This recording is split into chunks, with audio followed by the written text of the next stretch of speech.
The laughter echoed in my ears, hot and suffocating. My own father had just introduced me to a room full of billionaires as Emma, the truck driver who delivers meal kits. My mother looked at me with pity. They had no idea that just 30 minutes earlier, I'd been defending the Secretary of State from a credible threat, my government-issued SIG sour still warm under my jacket. But tonight, that unspoken truth was about to detonate. There's a strange kind of peace in cleaning a weapon. It's mechanical, logical, predictable. It's everything my family, with all their unspoken rules and twisted narratives, has never been. I sat at my kitchen island, the metallic tang of Hupper's No. 9 solvent filling the air. To me, it smells like discipline. To my mother, probably violence. My SIG Sauer P229, the standard sidearm for the Diplomatic Security Service, lay disassembled on the mat. This isn't just a gun, it's an extension of my hand. I was wiping down the recoil spring when my phone buzzed, vibrating aggressively against the granite. I didn't need to see the screen. The demanding rhythm told me it was Kay. I wiped the oil from my fingers with a microfiber cloth before tapping the green icon. Emma. Finally, Kay chirped, her voice shrill and tinny. Even on a casual Tuesday afternoon FaceTime call, my younger sister looked ready for a magazine spread. Her hair, a $60 blowout, framed a perfectly made-up face. She wore a Tory birch silk blouse that probably cost more than my parents' monthly grocery bill. Behind her, her pristine beige condo living room, curated and utterly fake. "Hello, Kay," I said, my voice flat. I glanced down at my own faded flannel and worn Levi's. "You're not doing that mechanic stuff again, are you?" Kay squinted, spotting a smudge of gun oil on my thumb. Never mind. Look, I don't have much time. Nail appointment in 20 minutes. Just need to go over the protocol for tomorrow night. Protocol. That was a word I used for motorcades and extraction points. Kay used it for seating charts and appetizers. I know the time. Kay. 7 o'clock, Chevy Chase, I stated, reaching for the slide of my pistol to inspect the barrel. Right. But listen, she leaned closer to the camera, her voice dropping to that conspiratorial whisper she used when about to deliver an insult disguised as advice. I was thinking about what you should wear. Do you still have that navy blue dress? The jersey knit one, the one you wore to Aunt Linda's funeral 3 years ago. I paused. I knew the dress. Shapeless, cheap polyester, faded seams. Something I'd grabbed off a clearance rack between missions in Kabul and DC. It made me look 10 years older, 20 pounds heavier. I have it, I said. But I was planning to wear the black suit. I know. Kay cut me off sharply. No suits, God. Emma, you always look so masculine in those suits. It's an engagement party, not a job interview at a warehouse. Plus, the Prestons are very old school, very elegant. I don't want you to look like you're trying too hard. The blue dress is better. It's humble. It suits your situation. My situation. I picked up a cotton swab, cleaning the firing pin channel. Understood, I said. The blue dress. Humble. Great.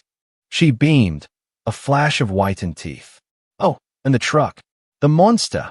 She meant my Ford F-150. To her, a redneck eyesore. To me, a modified, up-armored beast with a V8 engine capable of ramming through a blockade. Government property, disguised as a civilian work truck. What about it? Don't park in the driveway, Kay said, waving a dismissive hand. Honestly, don't even park in front of the house. The HOA in the Preston's neighborhood is a nightmare. And if they see that thing with the mud flaps and the dents, it just lowers the property value just by idling there. Park it around the corner, maybe 2 blocks down. The walk will be good for you. A muscle in my jaw tightened. She was banishing my mobile command center to the shadows because it didn't fit her aesthetic. I can park down the street, I said, my voice unnervingly steady. Marcus Aurelius once wrote, "The best revenge is to be unlike him who performed the injury." I would not yell.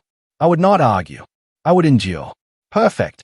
She checked her watch, a delicate Cartier tank that our parents had bought her for passing the bar exam. They'd given me a pat on the back when I graduated from the Federal Law Enforcement Training Center. One last thing, Emma, and this is important. Her smile vanished.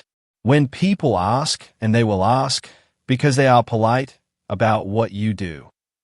She sighed, as if my existence were a heavy burden. Just keep it vague. Say you work in logistics support or that you help manage deliveries. Do not launch into stories about driving long haul or whatever it is you do with those boxes. Gerald's father is a senator. Emma, I don't want to be embarrassed by blue-collar talk. Logistics, I repeated. And deliveries. Exactly. Keep it short, smile, eat the hors d'oeuvres, and try to blend into the wallpaper.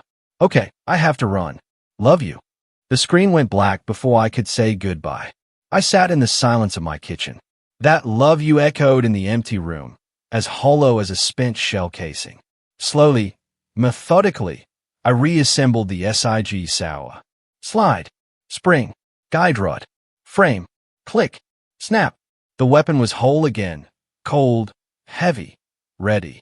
I stewed, walking to a dark corner near the pantry.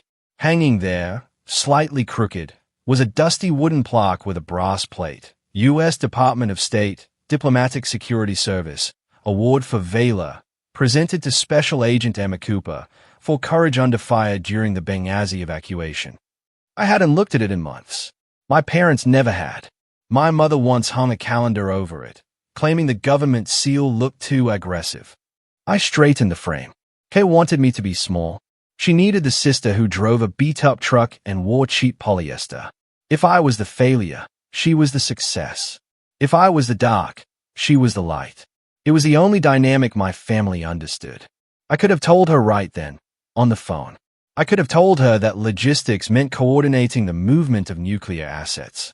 That the boxes I delivered sometimes contained classified intelligence that kept countries from going to war. But I didn't. That wasn't the role they'd assigned me in the Cooper family script. Fine, Kay, I whispered to the empty room, turning off the lights.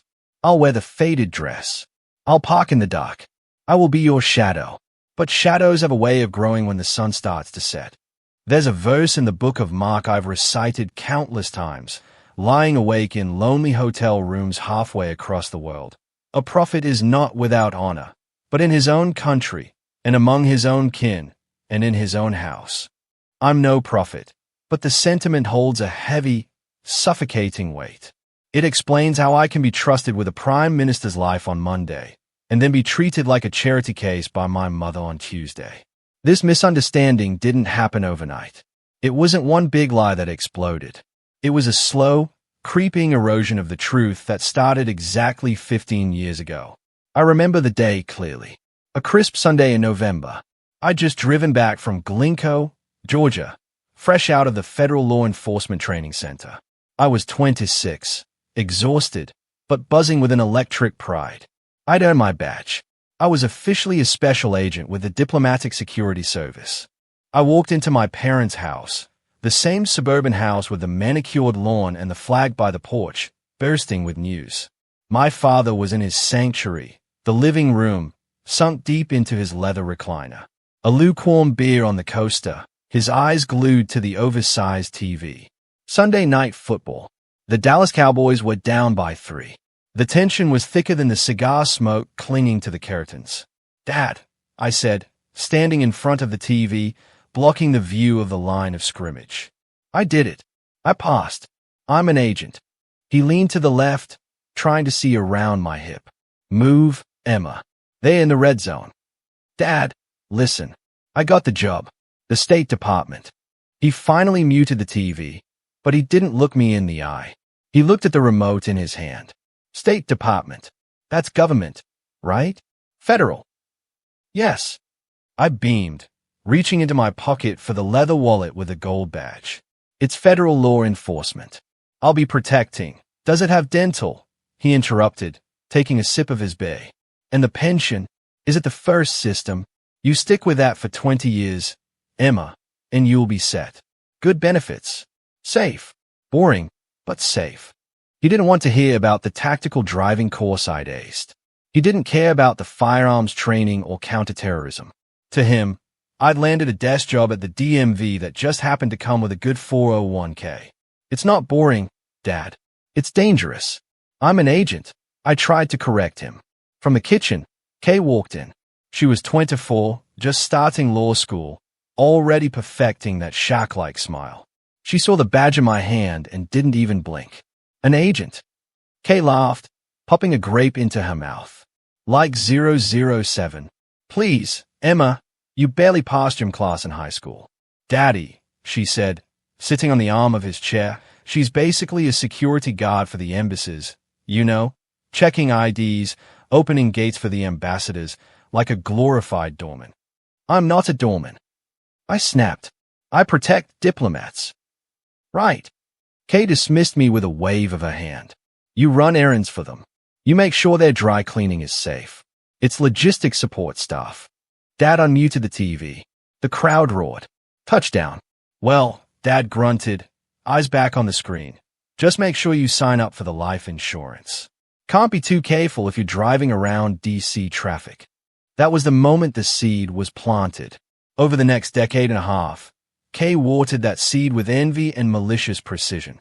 She couldn't stand the idea that her oldest sister might be doing something cool or heroic while she was buried in contract law paperwork. So, she became my translator to the family. When I was deployed to Kabul to secure the embassy perimeter, Kay told the aunts and uncles, Emma is working overseas, some sort of government courier job. She delivers paperwork. When I was assigned to the Secretary of State's protective detail, traveling on Air Force 2, Kay told the neighbors, she's in transportation now. She drives the vans for the government officials, you know, shuttling them around.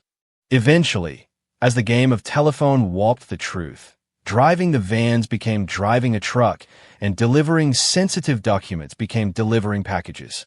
By the time I was 35, in my parents' minds, I was essentially a glorified Uber Eats driver with a government clearance. It wasn't just words, it was actions. 3 months ago, I came home to find an envelope in my mailbox. A card from my mother. I opened it, expecting a birthday check or family newsletter. Instead, a frantic flutter of paper scraps fell onto my kitchen floor. I knelt to pick them up. Coupons. Subway. Buy 1 6-inch sub, get 1 free. Arby's. 2 classic roast beef sandwiches for $6. Jiffy Lube. $10 off your next oil change. A sticky note was attached to the Jiffy Lube coupon, in my mother's familiar handwriting. Emma, honey, I know you put a lot of miles on that truck of yours, and gas prices are so high right now. I thought these might help with lunch on the road. Don't be too proud to use them. Love, Mom. I stood there in my kitchen, holding a coupon for a roast beef sandwich, my tactical vest lying on the chair next to me. They didn't do it because they were evil. My parents aren't comic book villains. They are just average, terrified of anything they don't understand, obsessed with appearances. The truth is, their indifference hurts more than hate. Hate implies I matter enough to provoke a reaction. Indifference tells me I'm nothing but background noise. If you've ever felt like the black sheep because your family refuses to see your true worth, I need you to pause for a second. Press that like button right now. It's a small signal to the world that we exist. And tell me in the comments below, I am not who they say I am. Let's confuse the algorithm with the truth. I looked at those coupons and finally understood the ecosystem of the Cooper family. For Kay to be the golden child, the successful, wealthy, brilliant lawyer, she needed a contrast. She needed someone below her. If I were a high-ranking federal agent protecting world leaders, I would be her equal. Or worse, I might overshadow her. My parents couldn't handle that.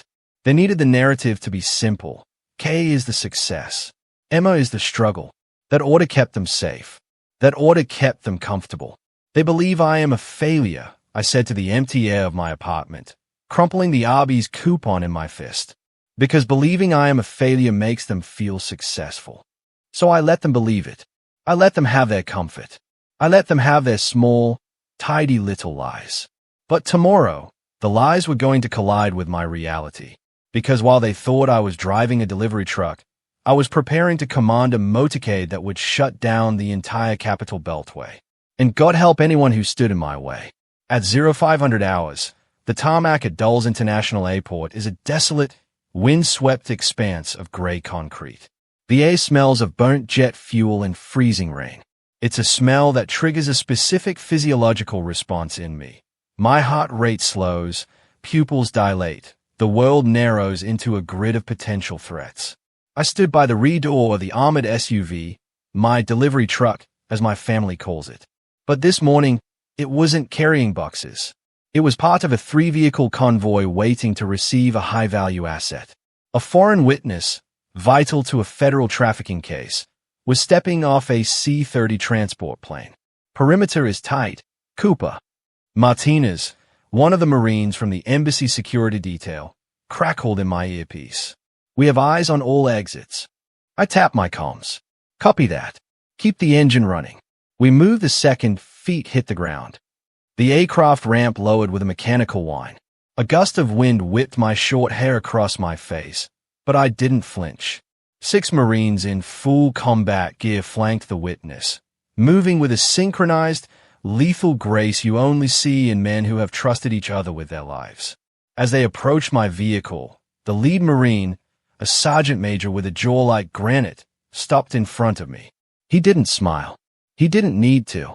He gave me a sharp, respectful nod, a recognition of rank and capability. All yours, he said, his voice cutting through the roar of the engines. Safe travels. Thank you, Sergeant. We'll take it from here. We loaded the witness. The door slammed shut with a heavy, reassuring thud of bulletproof steel. Jerry, my RSO, regional security officer, slapped the hood of the truck twice. He walked up to my window as I shifted the heavy vehicle into gear. Jerry is a man of few words, a Vietnam vet who's seen more combat than most action movie stars. Good work, Cooper, Jerry said, his eyes scanning the horizon one last time. That was a textbook extraction. You're the iron shield of this unit.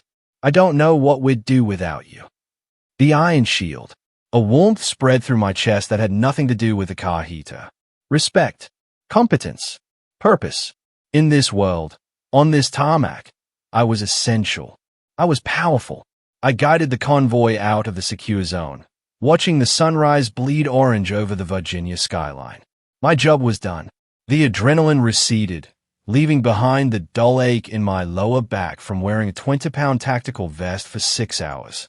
I pulled into a lobby to strip off the vest and secure my weapon in the lockbox. That's when my personal phone buzzed on the passenger seat. The screen lit up. Mom. I stayed at it. The contrast was jarring. 1 minute, I was Cooper, the iron shield. The next, Emma, the daughter. I unlocked the phone. Emma, honey, are you on your way back from your night shift? Since you have the big truck, can you stop by Costco? We need drinks for Kay's party tonight. 5 cases of La Croix Pamplemousse flavor and maybe 5 cases of Diet Coke. The 36-pack ones. It saves us the delivery fee and your truck has plenty of room. Thanks. I read the message twice. My truck. This vehicle has run-flat tires, reinforced plating capable of stopping a 7.62mm round, and an encrypted satellite communication system. And my mother saw it as a grocery cart. She didn't ask if I was tired. She didn't ask if I was safe. She just saw a big truck and free labor. I looked at the dashboard. I could say no. I could tell her I had a debriefing. I could tell her the truth. This is a government vehicle, and I shouldn't be hauling soda for a suburban engagement party. But I didn't. Because the conditioning runs deep. Because fighting them takes more energy than just doing the damn task. Copy that. I whispered to no one, putting the truck in drive. 40 minutes later, I was in the purgatory known as the Costco parking lot. I maneuvered the massive black SUV into a spot between a minivan covered in stick-figure family decals and a sedan with a student driver bumper sticker. I stepped out, still in my tactical pants and heavy boots, though I'd swapped my tactical shirt for the flannel. People stared. I looked like I was ready to invade the rotisserie chicken aisle. Walking through the warehouse was surreal. An hour ago, I was scanning for snipers. Now, I was scanning for the best price on sparkling water. I wrestled 5 cases of La Croix and 5 cases of Diet Coke onto a flatbed cart. They were heavy, awkward. The physical exertion was nothing compared to training, but the mental weight was crushing. I paid with my own card. Mom always forgot to transfer the money until weeks later and hauled the load back to the truck.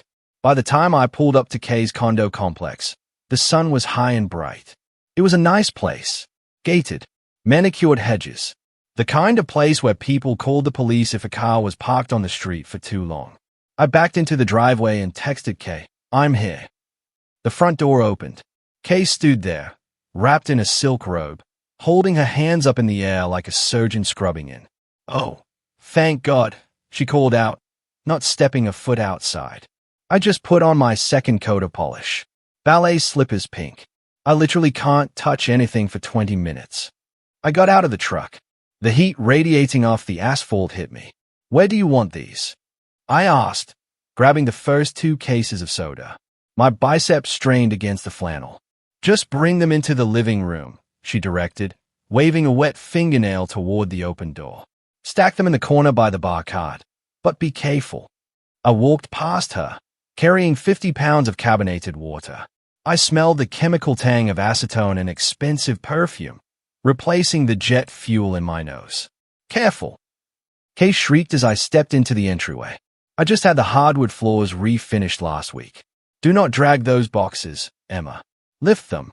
If you scratch the oak, Gerald will have a heart attack." I stopped in the middle of her living room. My boots that had kicked down doors in training simulations, squeaked slightly on the pristine polished wood. Sweat trickled down my spine. "I've got it, Kay," I grunted, lowering the boxes slowly. "Make sure they're straight," she added, leaning against the door frame, blowing on her nails. "And try not to track any dirt in. Your boots look dusty. Did you come from a construction site or something?" I looked up at her. "The airport," I said quietly. "Ooh, the airport." She wrinkled her nose. "So, Jeremy, you should probably wash your hands before you touch any of the food prep stuff." I set the last case of Diet Coke down. Clunk. "I'm the Iron Shield," I thought to myself. The words sounded bitter and distant now. Hey, in this house, I wasn't a shield. I wasn't an agent. I was a mule with dirty boots who needed to be careful not to scratch the precious floor of the Golden Child. I stood up, wiping my hands on my jeans. "Is that all?" I asked. "For now," Kay smiled, checking her reflection in the hallway mirror. "Thanks, Emma. You a lifesaver. Honestly, paying for delivery is just such a scam when you have a truck, right?" "Right," I said. "A scam." I walked out the door, back to my armored beast, feeling smaller than I ever did on the tarmac. The walk from where I'd parked my truck took exactly 12 minutes. Kay had been right about one thing. The neighborhood was pristine. Chevy Chase, Maryland, a place where wealth whispers rather than shouts. Ancient oak trees formed a canopy over the road, blocking out the stars. Houses were set far back, hidden behind wrought iron gates and manicured boxwood hedges.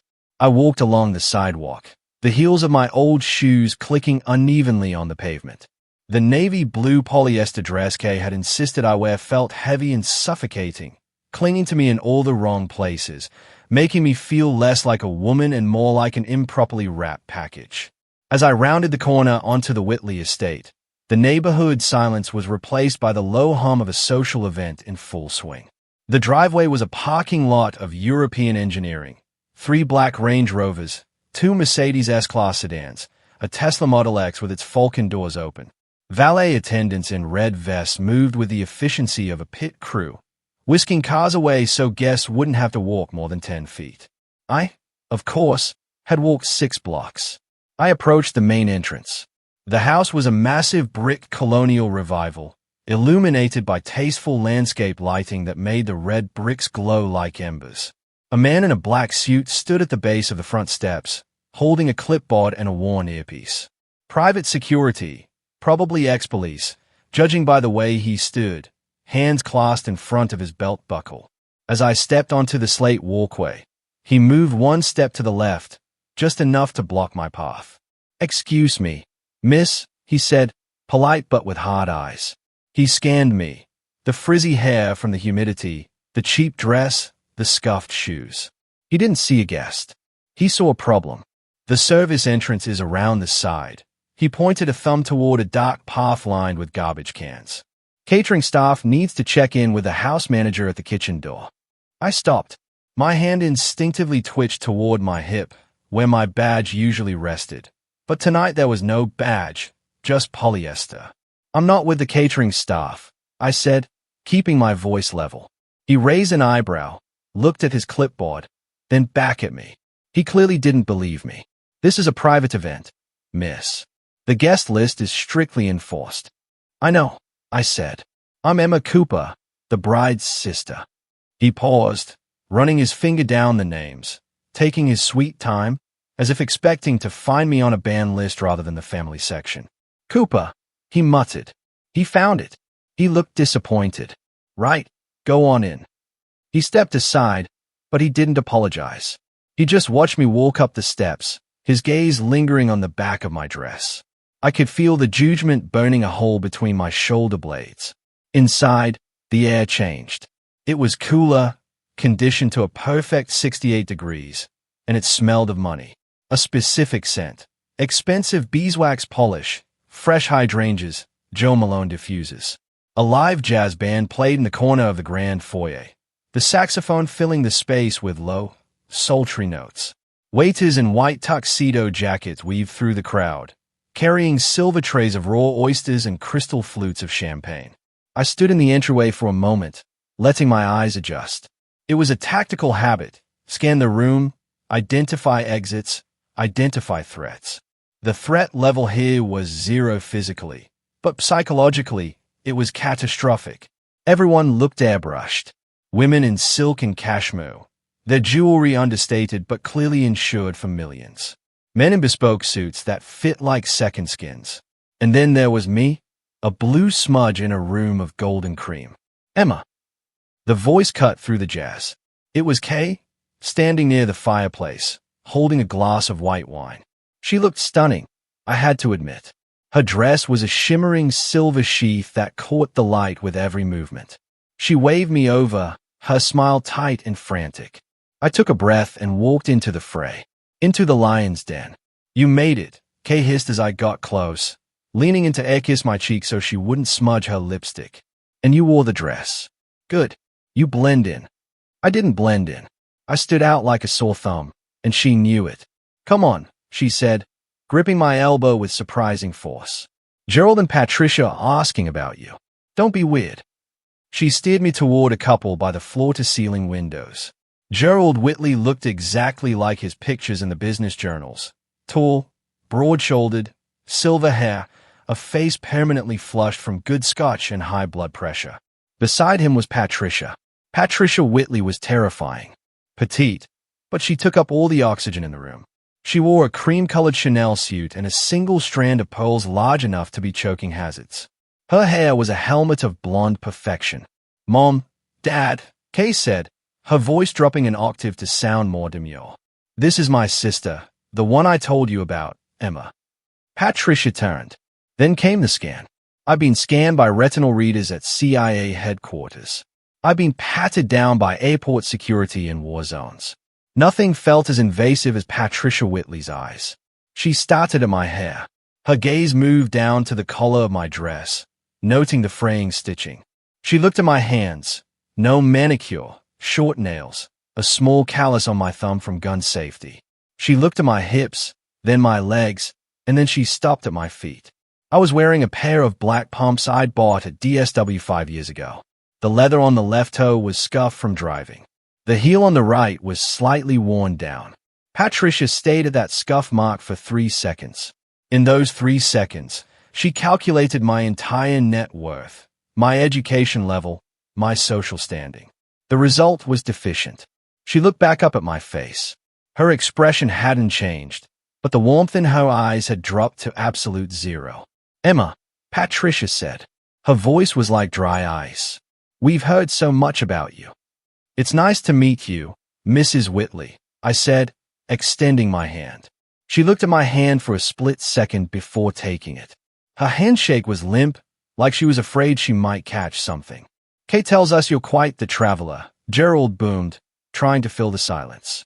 Driving all over the country must be interesting, seeing the real America from the road.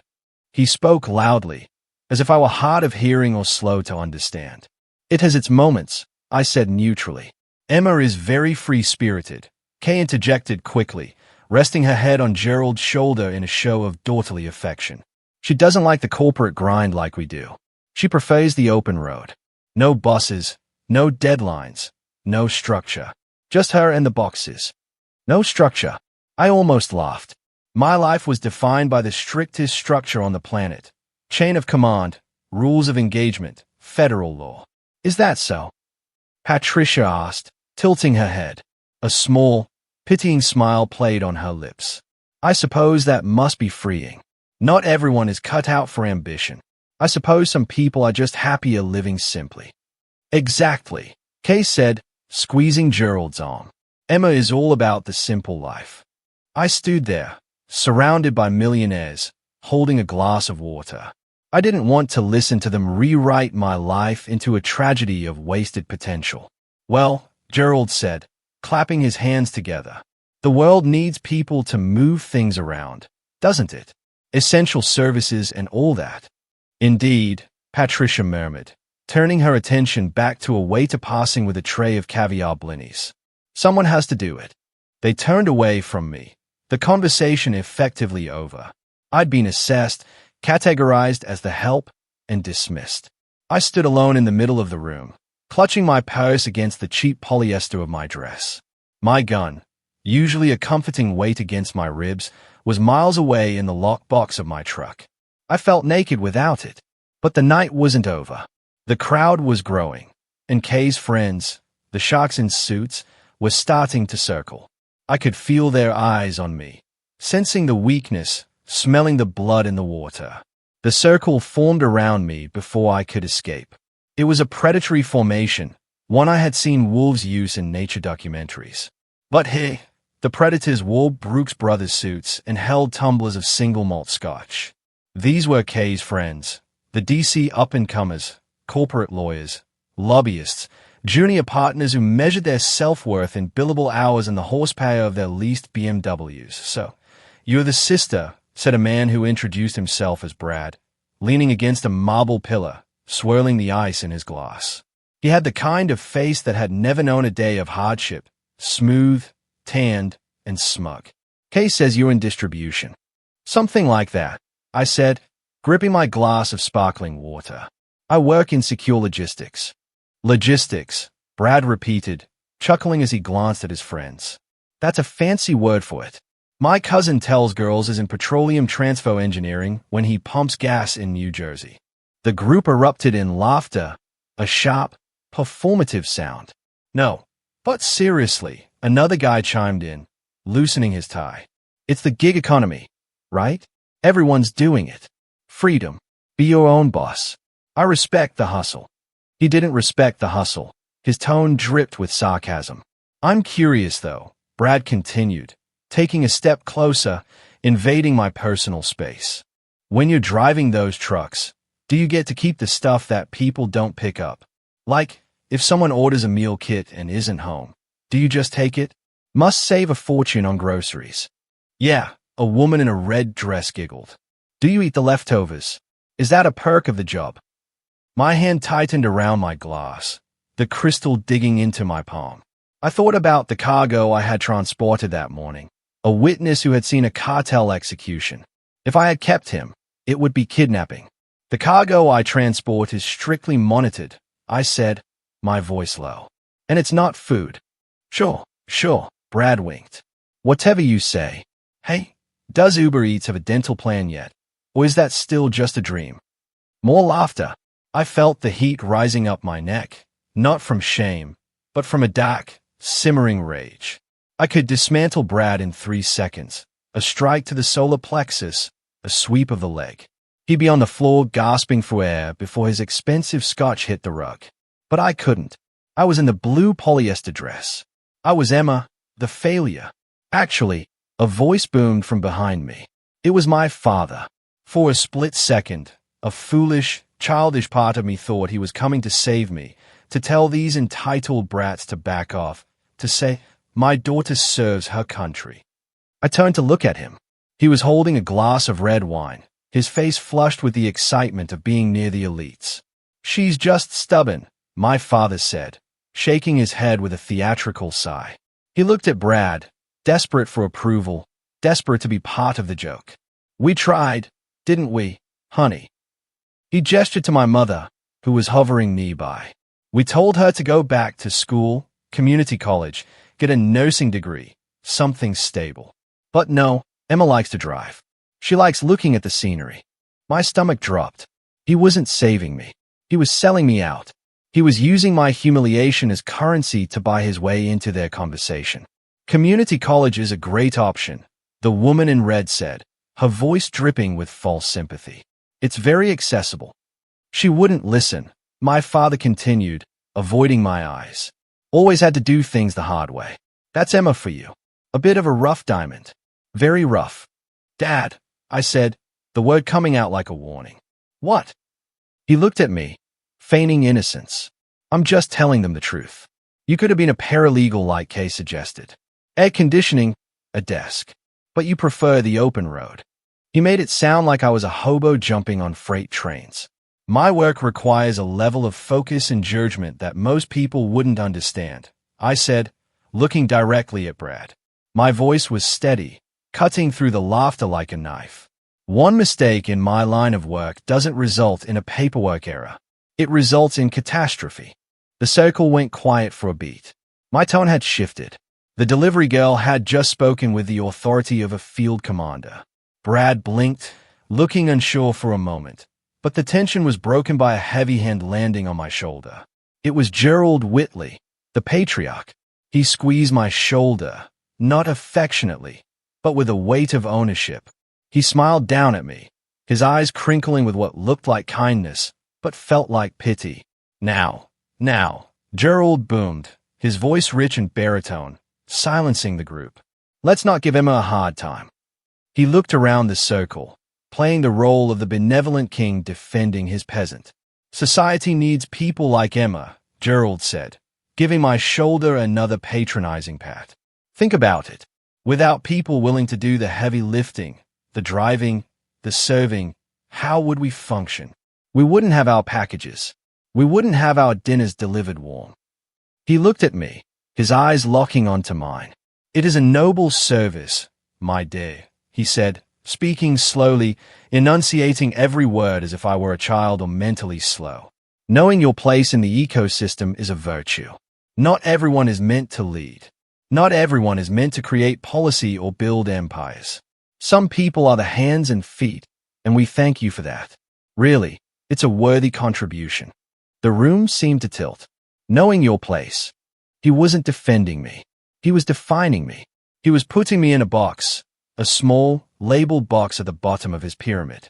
To him, I was the biological equivalent of a forklift. Useful, necessary, but not sentient. Not equal. Thank you, Gerald, I said. My voice sounded hollow to my own ears. I'm glad I can serve. That's the spirit. Gerald laughed, releasing my shoulder. Now, who needs a refill? I opened a 1998 Bordeaux that is breathing beautifully. The circle broke. They turned their backs on me, drawn away by the promise of expensive wine, leaving me standing alone in the center of the rug.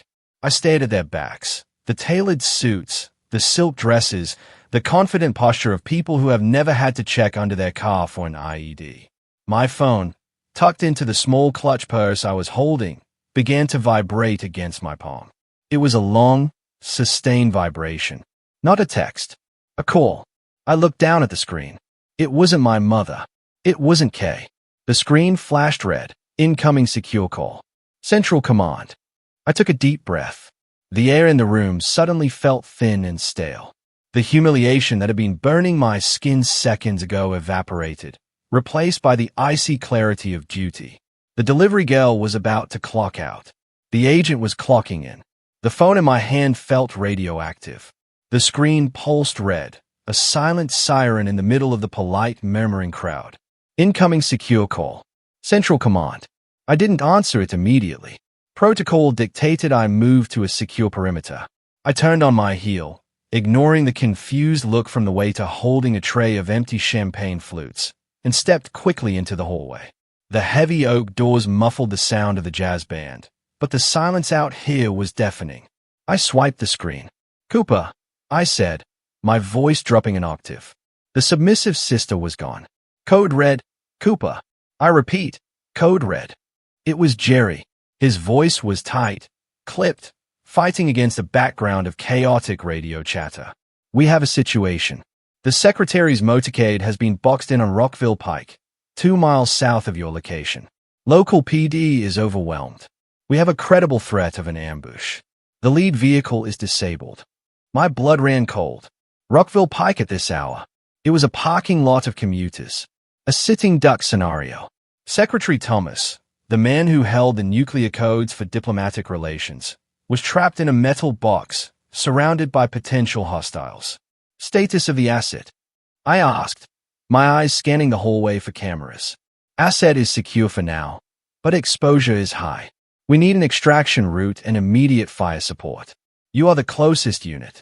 What is your ETA? I looked down at my watch, then at my blue polyester dress, then at my scuffed shoes. I have the beast, I said, referring to my up-armored truck.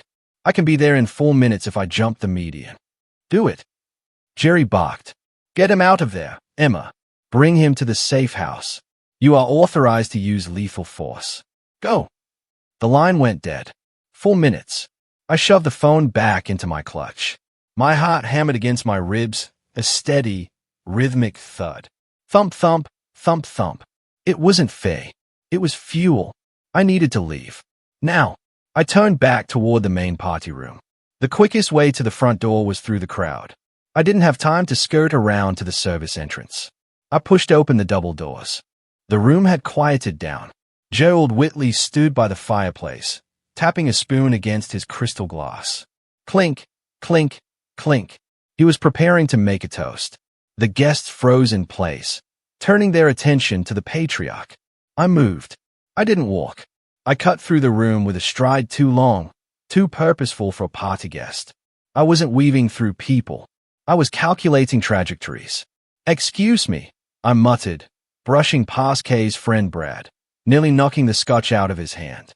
He glared at me, but I was already gone. I made it to the edge of the foyer, 10 feet from the heavy front door, 10 feet from freedom, 10 feet from the mission. And then she stepped in front of me, my mother. She materialized from the crowd like a blockade. In her right hand, she held a large silver cake knife, ornate, with a pearl handle glinting under the crystal chandelier. Behind her, a waiter was wheeling out a 5-tier cake covered in white fondant and sugar flowers. Emma, she whispered, her voice hissed through clenched teeth. She blocked my path, physically. Where do you think you're going? Gerald is about to speak.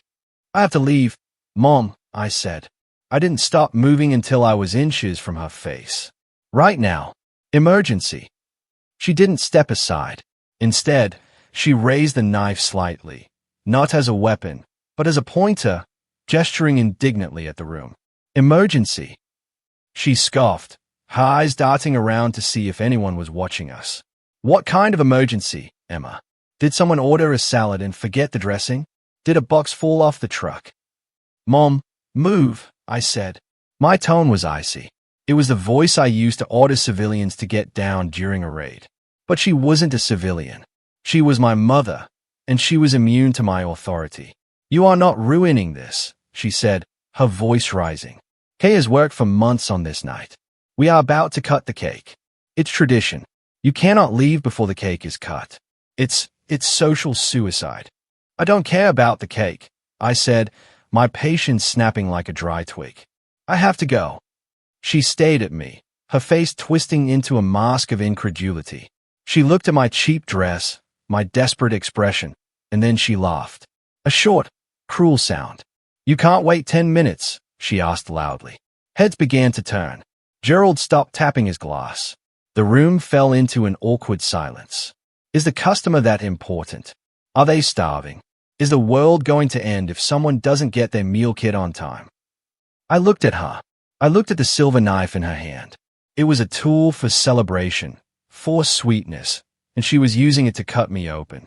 I thought about telling her. I thought about screaming, I am going to save the Secretary of State from an assassination attempt. But I looked at their faces, Gerald's annoyed frown, Kay's mortified glare, the guests' amused smirks. They wouldn't believe me. They didn't want to believe me. They wanted the delivery driver. They wanted the failure. So, I gave them what they wanted. I looked my mother dead in the eye. My face went blank. The mask of the ghost slid into place. "Yes, Mom," I said, my voice carrying across the silent room. "The customer is very hungry, and they get very angry when I'm late." My mother's jaw dropped slightly. She looked validated, yet disgusted. "Go then," she sneered, stepping aside and waving the knife toward the door as if banishing a stray dog. "Go do your job. Don't expect us to save you a piece." I didn't look back. I walked past her. I walked past the cake. I walked past Gerald, who was shaking his head in theatrical disappointment. As I pushed open the heavy front door, stepping out into the cool night air, I heard my mother's voice one last time. She wasn't whispering anymore. She was apologizing to the nearby guests, ensuring her social standing remained intact. "I'm so sorry, everyone," she said, her voice dripping with fake sorrow. "Emma, well, she's always had a problem with priorities. It's a lack of education, really.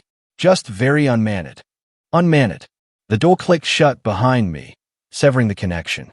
The silence of the driveway hit me. The cool air filled my lungs. I didn't run to the truck. I sprinted. My heels dug into the gravel, but I didn't care. I reached the Ford F-150, my beast, and ripped the door open. I vaulted into the driver's seat. If you've ever had to walk away from people who claim to love you, just to save yourself or to do what you knew was right, I need you to pause and hit that like button right now. Do it for the boundaries we have to set. And tell me in the comments, I choose my mission. Let's show the world that walking away takes more strength than staying. I slammed the door shut, sealing myself inside the armored cocoon. The smell of leather and gun oil replaced the scent of expensive perfume. I punched the ignition. The V8 engine roared to life, a deep, guttural growl that shook the frame. It was the sound of power. I reached under the seat and pulled out my tactical vest. I threw it over my head, pulling the Velcro straps tight over the blue polyester dress. I didn't bother with the shoes. I kicked them off, pressing my bare foot against the gas pedal. I keyed the radio. "MIC Central. This is Agent Cooper," I said, my voice steady as a rock. "I am mobile. ETA 3 minutes. Tell the secretary to keep his head down. The cavalry is coming." I shifted the truck into gear and peeled out of the Whitley estate, leaving tire marks on their perfect asphalt. The party was over. The war had begun. Rockville Pike is a nightmare on a good day. Tonight, it was a parking lot. Red brake lights stretched as far as the eye could see, a river of stalled steel winding through the heart of Bethesda. But I wasn't a commuter anymore. I was a weapon. I flipped the toggle switch on the dashboard of my Ford F-150. Hidden strobe lights behind the grille and windshield erupted in a blinding display of red and blue. I hit the siren. A low, guttural whoop-whoop vibrated in my chest. People didn't just move, they scattered. The sight of a matte black, lifted truck with government plates parting traffic like the red sea tended to trigger a primal instinct in suburban drivers. Inside the cab, the transformation was happening. I engaged the cruise control for 3 seconds, a dangerous maneuver at 40 miles per hour, just long enough to rip the Velcro straps of my tactical vest. I hauled the heavy Kevlar over my head. It settled onto my shoulders with a comforting weight. It covered the cheap blue polyester dress, hiding the failure underneath layers of ballistic protection. I kicked off my right pump, then the left. I drove barefoot for a quarter mile, weaving through the breakdown lane before jamming my feet into the tactical boots I kept wedged under the heater.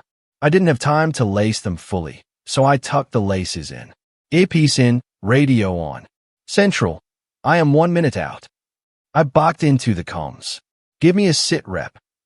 2 hostiles in a sedan cut off the motorcade. Jerry's voice came through, clear and tense. "Exchange of fire. Limo is disabled. Engine block hit. Suspects fled, but we anticipate a secondary attack. Local PD is on scene, but the perimeter is porous."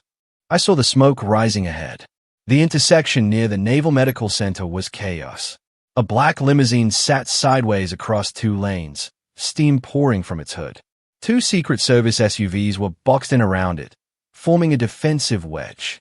Montgomery County police cruisers were everywhere, their lights flashing, but there was no order.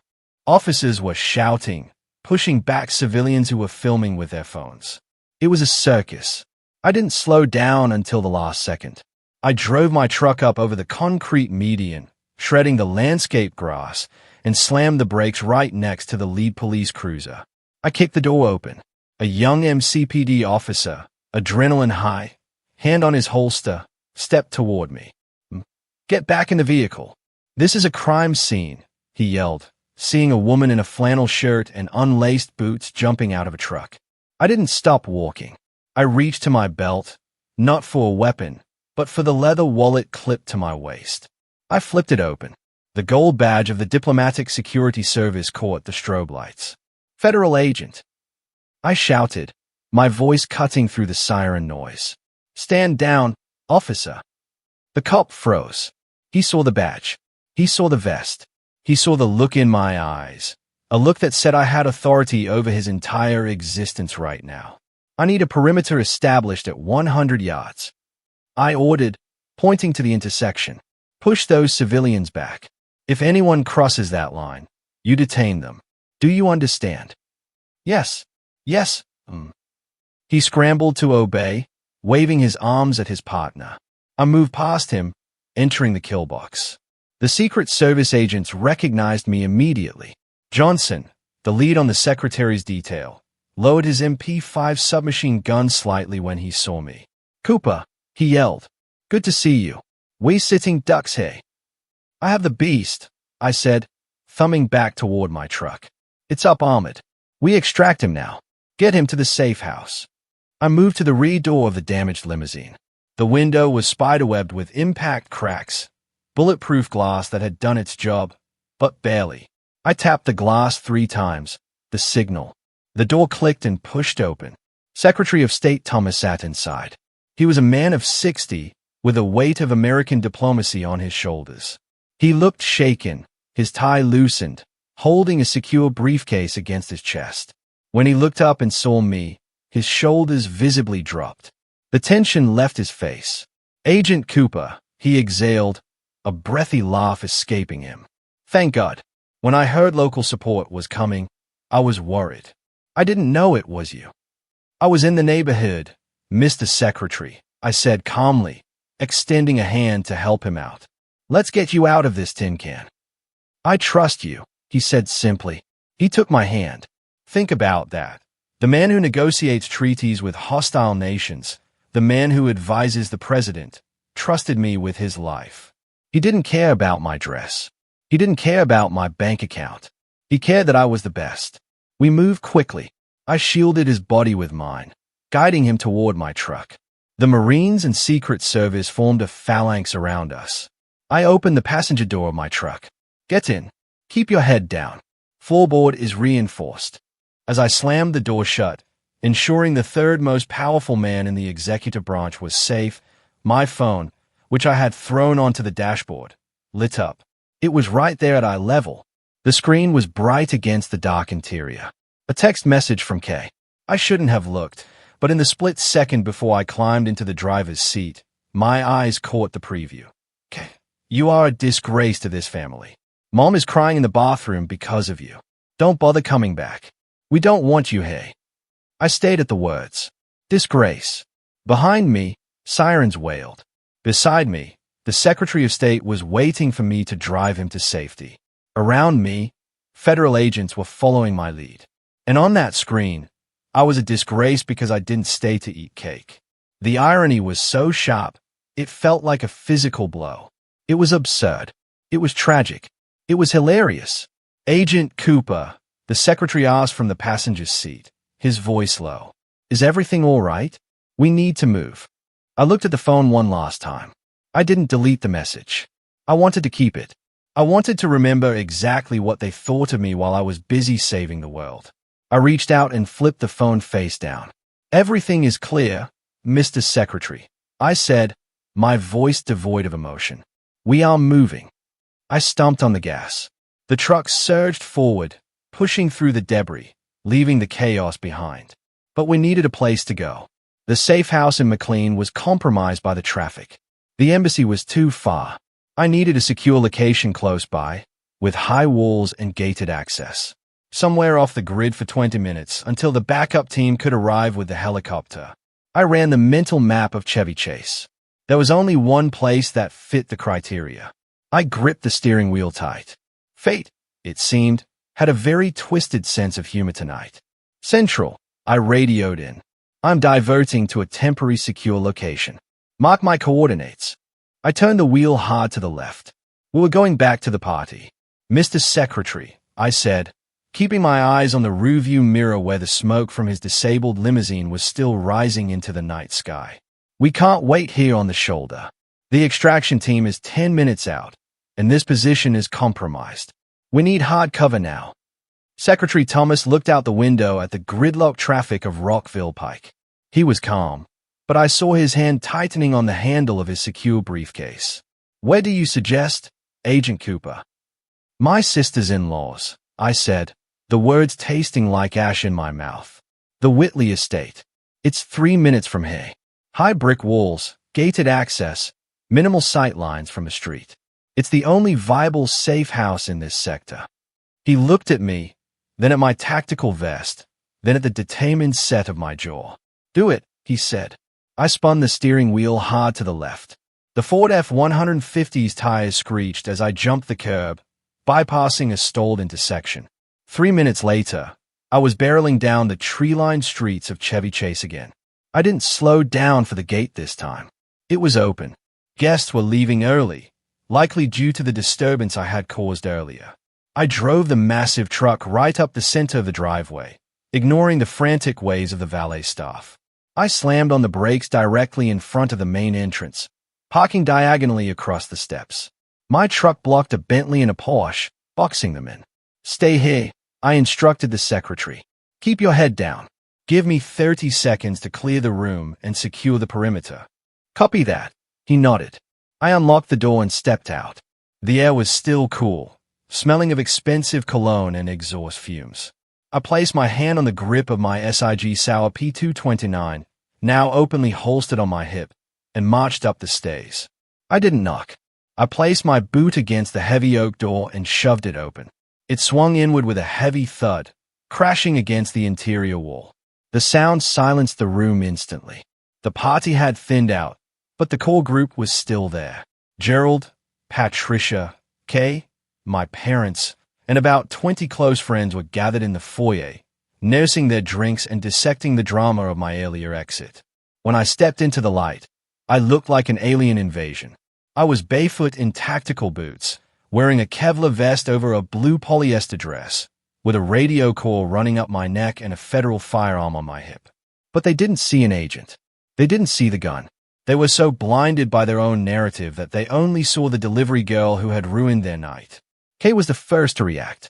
She broke away from a group of bridesmaids, her face contorted in a mask of pure, unadulterated rage. You? She shrieked, pointing a manicured finger at me. You have the audacity to come back here after the scene you caused.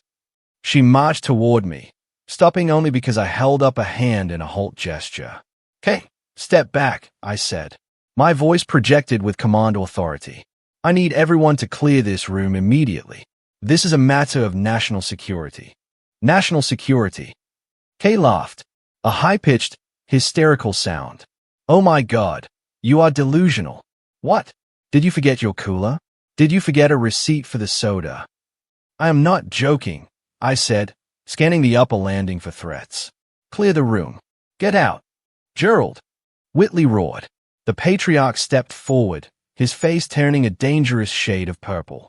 He looked at my muddy boots on his Persian rug. He looked at the truck blocking his driveway. He was trembling with fury. This is private property, Miss Cooper. Gerald bellowed. You are trespassing. I don't care what kind of costume you are wearing or what game you are playing. You have insulted my wife. You have upset the bride. And now you are barging in here like a lunatic.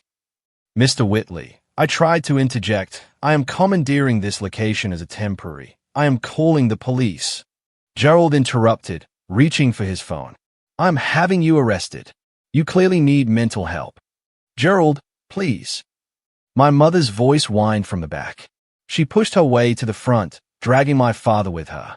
My parents looked at me with a mixture of horror and exhaustion. To them, this wasn't a tactical operation. This was their daughter having a mental breakdown in front of the most important people they knew. "Emma, stop it," my mother pleaded, wringing her hands. "Just go. Haven't you done enough damage? Why are you wearing that vest? You look ridiculous." "I'm working, Mom," I said through gritted teeth. "Working?" My father stepped forward. The shame in his eyes was palpable. He looked at Gerald, then at me, and decided he needed to distance himself from his failure of a daughter one last time. "You are a disgrace, Emma," my father spat out. The words hung in the air, heavy and toxic. "Look at you, barging into a respectable home, shouting orders. For what? Did you lose your job? Are you here to beg for money because you got fired from the delivery route?" "Dad, listen to me." "No, you listen," he shouted, pointing a shaking finger at my face. "You make us look like fools. You make us look like trash. All of this drama. Just because you drive a truck. Just because you deliver lunchboxes for a living and you can't handle that your sister is a success." The room was deadly silent.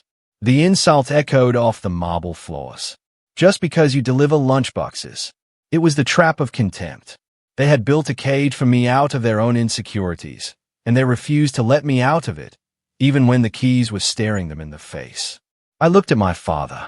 I looked at Kay, sneering in her silver dress. I looked at Gerald, dialing 911 on his phone. I felt a strange sense of calm. The bridge wasn't just burned. It was incinerated. "I'm not here for money, Dad," I said quietly. "And I'm not here for lunchboxes." I raised my hand to my earpiece. "Asset is entering the structure," I said into the mic. "What are you talking about?" Kay snapped. "Who are you talking to? You are insane." Before I could answer, the heavy front door behind me, which I had left ajar, swung open wide. Two massive Secret Service agents in dark suits stepped in, MP5 submachine guns held at the low ready. They scanned the room in a split second, their presence instantly changing the atmospheric pressure of the house. Kay gasped and took a step back. Gerald dropped his phone. And then, stepping through the phalanx of agents, came the Secretary of State. He looked tired, disheveled, and smelled of smoke. But he was unmistakably Thomas J. Preston, the man whose face was on the news every night. He walked right up to me, ignoring everyone else in the room.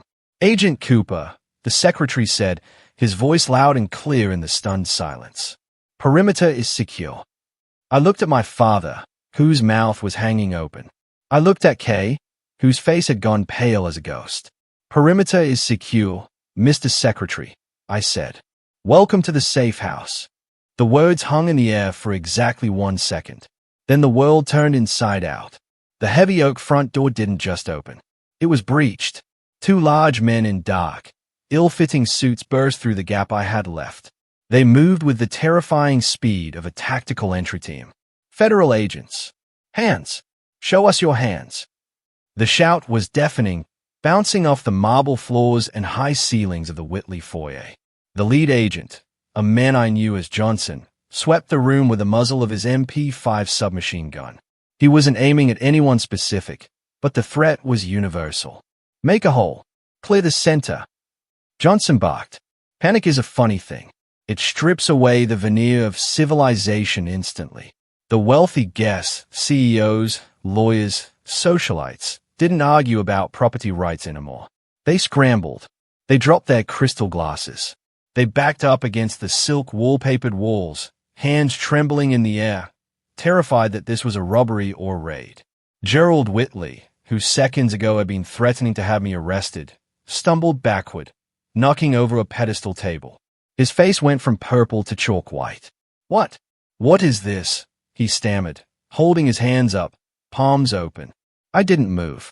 I stood in the center of the chaos, barefoot in my boots, watching the Red Sea part. And then he walked in. Secretary of State Thomas J. Preston stepped through the doorway.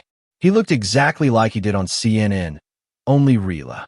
He was 6'2", with silver hair and the kind of gravitas you can't buy, no matter how rich you are. His suit jacket was dusty from the explosion on the highway, and his tie was askew, but his presence was undeniable. He carried the weight of the United States government in his stride. The room went silent.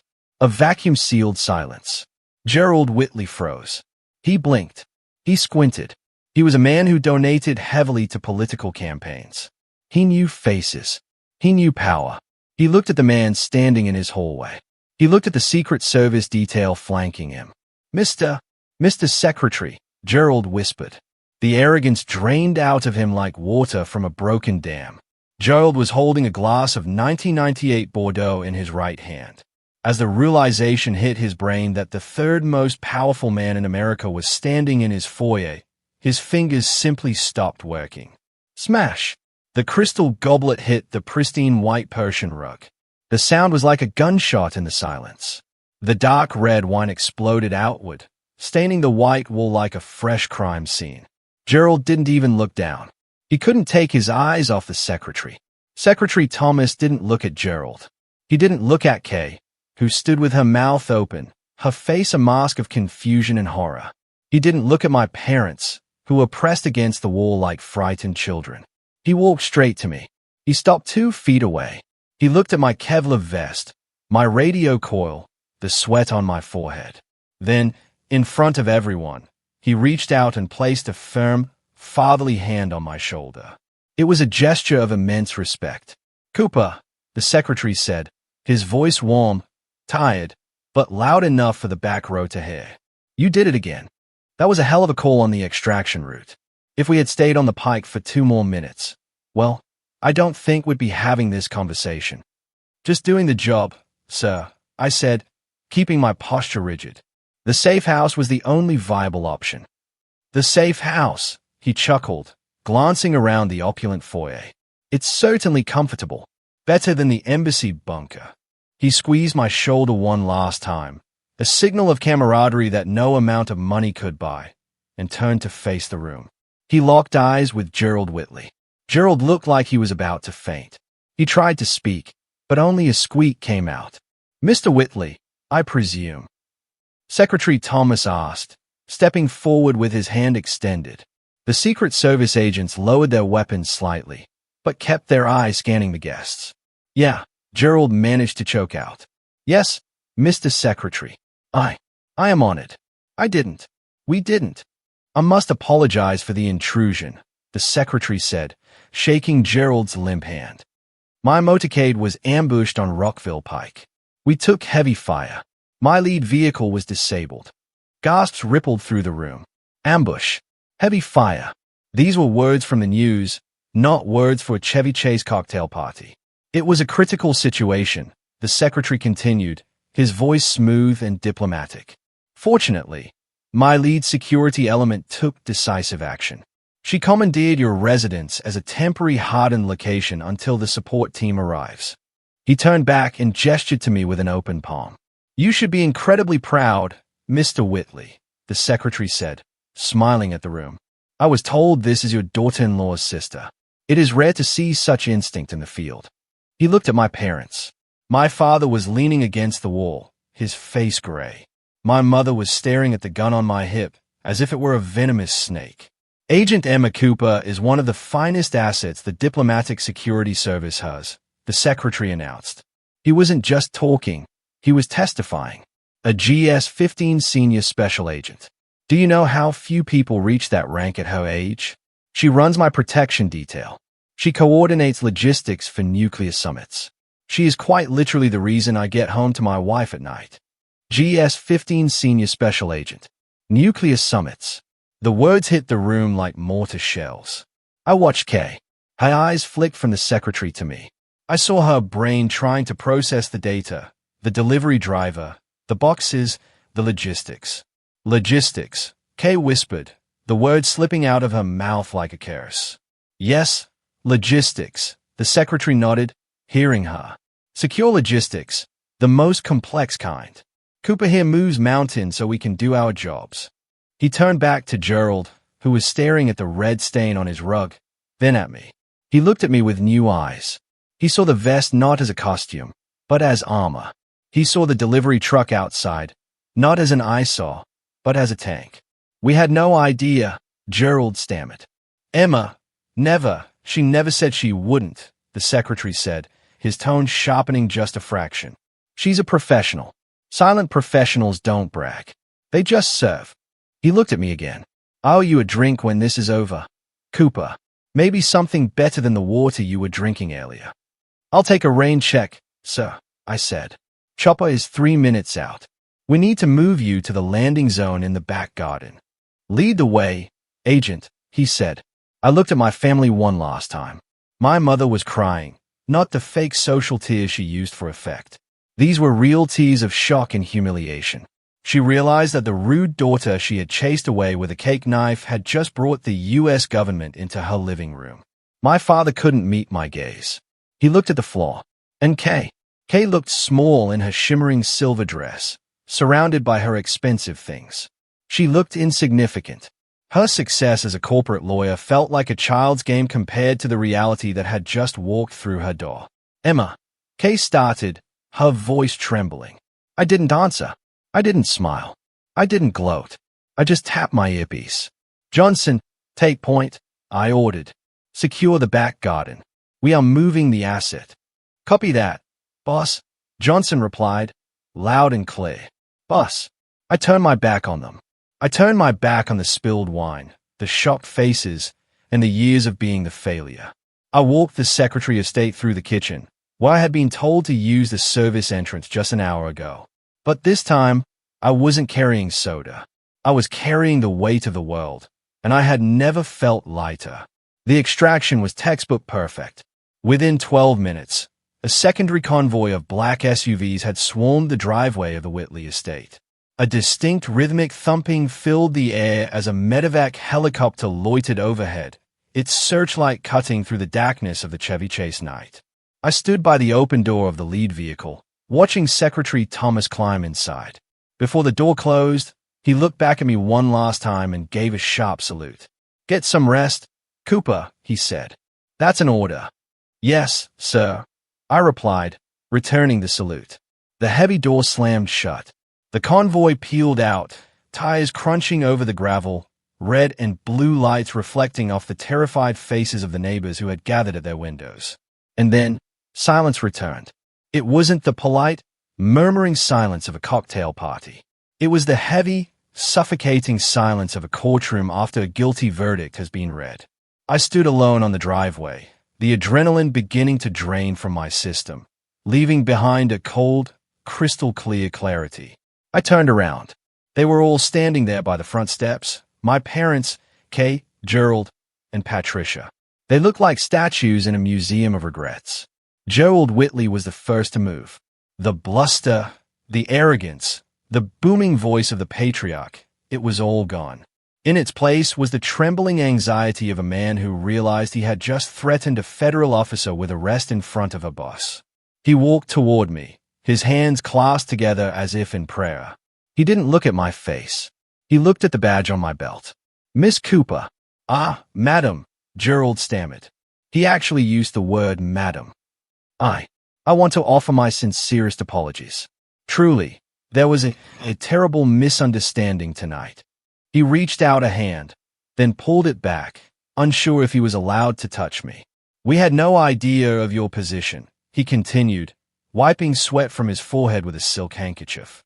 If we had known, obviously, the hospitality would have been different. I hope you won't hold my earlier outbursts against the family. It was just the stress of the evening. I looked at him. I saw the fear in his eyes. Fear of audits. Fear of political fallout. Fear of losing his social standing. It wasn't a misunderstanding, Mr. Whitley, I said. My voice was quiet, calm, and utterly indifferent. It was a revelation. Please, he begged, forcing a smile that looked like a grimace. Let's go inside. Let's open a bottle of the good vintage. Patricia can have the chef prepare something. We should celebrate your heroism. I didn't answer him. I looked past him to my parents.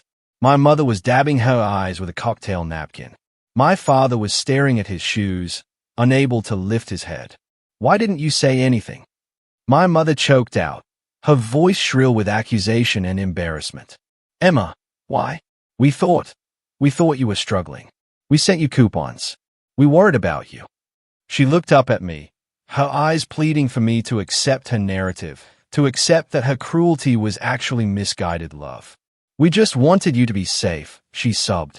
"We thought you were driving a truck because you had no other options. Why let us believe that?" I felt a ghost of a smile touch my lips. It wasn't a happy smile. It was a smile you give when you finally solve a puzzle that has plagued you for years. "You didn't think, Mom," I said. "You chose." She blinked, confused. "You chose to believe the lie," I said, stepping closer to her. The Kevlar vest felt like a shield against her emotional manipulation. "Because believing I was a failure was easier for you. It was comfortable. If I am the failure, then Kay is the star. If I am the charity case, then you get to be the benevolent parents." I gestured to the house, to the party, to the life they had built on appearances. The truth that I am successful, that I am powerful, that I don't need you. That truth was inconvenient for your narrative. So you ignored the signs. You ignored the reality. You wanted a delivery driver, so you made me one. My father looked up then. His eyes were red. "Emma, we are your parents." "Biologically, yes," I nodded. "But tonight you made it very clear that I am also a disgrace and unmannered." "I believe those were your words, Dad." He flinched as if I had slapped him. Finally, I turned to Kay. She was standing slightly behind Gerald, her silver dress looking wrinkled, her makeup smudged. The golden child had lost her shine. She looked at me with a mixture of jealousy and fear. For the first time in her life, she was the small one. "You ruined my engagement party," Kay whispered, petulant to the end. "No, Kay," I said softly. "I saved your engagement party from being a crime scene. But honestly, I don't care." I looked at the ring on her finger, a big, heavy diamond paid for by a man who was currently terrified of his sister. "Congratulations on the engagement," I said. "I really hope your fiancé loves the truth more than he loves the fiction you spin, because eventually the stories we tell about ourselves fall apart." I turned away. "Emma, wait," my mother called out. "Where are you going?" "Stay. We can fix this." I didn't stop. I walked to my truck. The Ford F-150 sat there, rumbling quietly, a beast among the luxury sedans. It was scarred, dusty, and utilitarian. It was exactly like me. I climbed into the driver's seat. The leather was cool. The cab smelled of safety. I pulled my phone out to set the GPS ding. A notification slid down the screen. "Bank of America. Direct deposit received. USDP of state. Treasury. Amount, $15,000. Memo, hazard pay. Code red bonus." I stayed at the number. $15,000 for 30 minutes of work. More than Kay made in 2 months of filing briefs. More than the value of all the coupons my mother had ever clipped in her life. I didn't feel arrogant.